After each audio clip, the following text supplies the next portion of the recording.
কি কম আমি বৰ্তমানে আবেগিক হয়ে গেছো আমাৰ পৰিস্থিতি আপনালোকে চালেই আমি আপনালোকৰ জৰিয়তে আমি অসম চৰকাৰ তথা আমাৰ ধুবুৰী জিলা প্ৰশাসনক অনুৰোধ জনাইছোঁ আমাৰ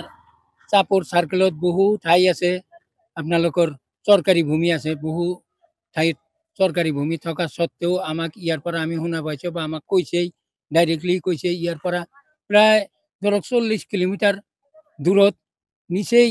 ব্ৰহ্মপুত্ৰৰ কাষত এই আজিৰ পৰা 2 মাহ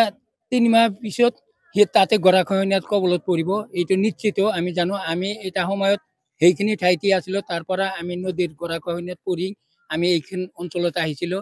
আমাক আমাৰ অনুৰোধ চৰকাৰৰ ওচৰত যাতে আমাক এই চাপৰ সার্কেলের অন্তর্গত এই ডোখর মাটি দেখ যিখিনি দিব আমাক এই চাপর সার্কেলের অন্তর্গত দেখ এইখিনি আমি সরকারক কাতর জোরে অনুরোধ করিছো আপনাদের জরিয়তে করি 50,000 টাকা যে দিছিলে 50,000 টাকা পাইছেনে 50,000 টাকা মই পাইছো কিন্তু বহুতেই পোৱা নাই বহু মানুহে পোৱা নাই